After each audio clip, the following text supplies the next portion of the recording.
Hello students, how are you doing? As you see, I'm now inside one of the classrooms at school and it's completely empty. We all miss you here. Well, this week we are going to do something different in maths. We are not going to be a mathematician, but we are going to be a mathematician. All right? I'm even going to wear a magic hat. Does it appear now? All right, good. And I, of course, also have my magic wand. So we are going to use algebra that you have learned the past few weeks, and we will try and play some number games, and maybe at the end you can create your own number game and try it with your family members. So let's look at some examples first. So here is our first number game. Think of a number, double it, subtract the result by 6, half the result, add 5 to the last result, and now subtract the result by your first original number. Do you all end up with 2 now? So how do I know this? How do I know that every single one of you now ends up with a 2? All right, so let's look at it algebraically. Using algebra, what will happen? So when I ask you to think of a number, I have no idea what it is. So then I'm going to say, okay, it's just an x. It's an unknown, so I'll just call it an x. When I ask you to double it, so 2 times x, then the result is 2x. So now this is a new number that you have. Afterwards, I ask you to subtract the result by 6. So then it means the previous result, which is 2x, subtracted by 6. Algebraically, now this is the new algebraic form or expression, okay? And then I ask you to halve the result. So how do we do this? Well, think about it this way. We have 2x and minus 6. If you think about it as algebraic tiles, then I actually have 2x tiles, and then I have 6 pieces of -1 tiles. So 1, 2, 3, 4, 5, 6. Okay? So if I have to halve it, then it means I will have 1 x tile and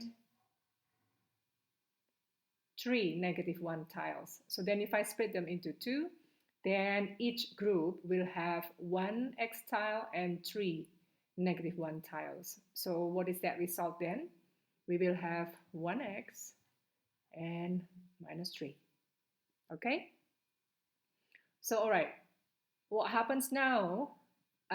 You are asked to add 5 to the final result. So meaning this x minus 3, and then I have to add 5 to the result. So you have done collecting like terms in the previous weeks in algebra. So if we have x minus 3 and plus 5 together, we will have x and plus 2. So this is now my final result.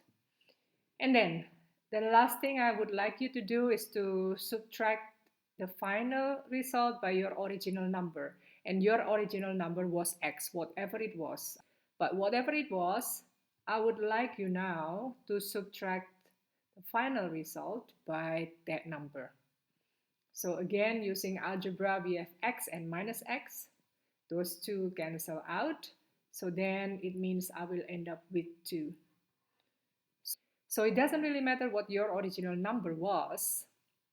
Right now, what happens is everybody will end up with a 2.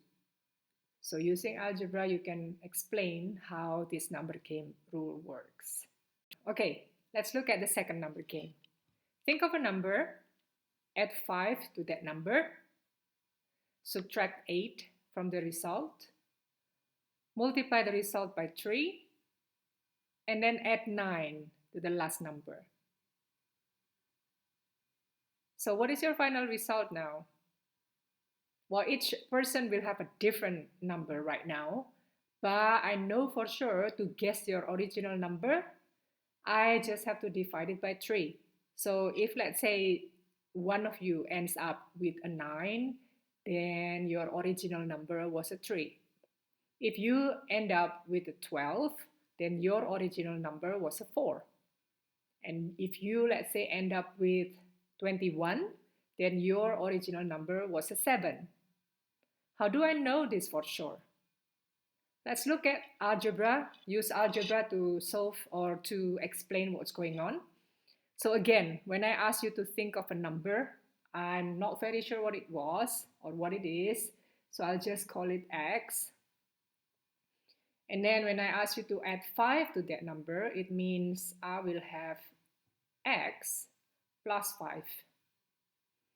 And then I ask you to subtract 8 from the last result. So then I have x plus 5, which is the final previous result. And I have to subtract it by 8. So using collecting terms, we have positive 5 and negative 8. So together we will have x and minus 3. Okay, so right now this is what you have. And then I would like you to multiply the result by 3. How does this work? If you imagine algebraic tile, I at the moment have 1x and 3 pieces of negative 1 tile. So I have x and minus 3, okay? If I were to multiply this by 3, so 3 folds of everything, then I will have to draw the same thing again. So x minus 1, minus 1, minus 1. So after I multiply that by 3, okay, so then I have 3 folds of that. 1, 2, 3, 3 folds. So in total, I will then have 3x and minus 9. So algebraically, this is how you can write it down. So I will have to multiply 3 by x minus 3. So this is how you write it down. So you do 3-fold of whatever it was, your previous result. Okay? And if you imagine algebra tile, you will then have 3x minus 9. Okay? So, all right. So that was your previous last result. Now I want you to add 9 to the last number. So meaning I will have 3x minus 9, and then you have to add 9 to that final result. So because we know minus 9 plus 9, we simplify this, then we will end up with, they cancel out, so I will end up with 3x. So everybody will end up with 3 times their original number.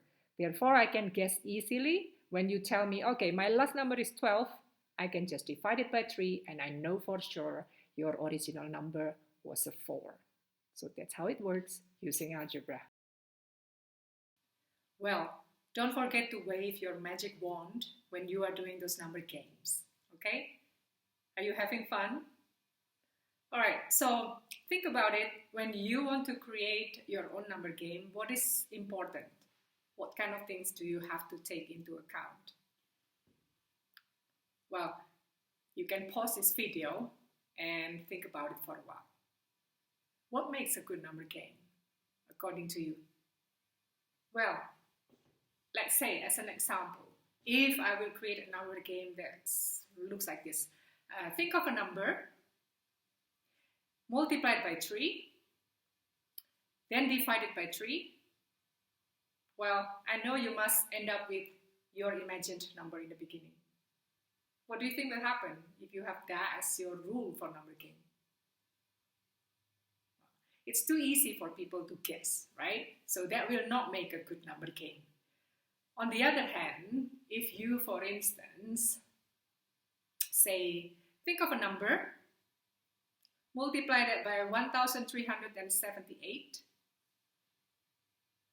and then divide that by 31, well, nobody's going to do that, don't you think?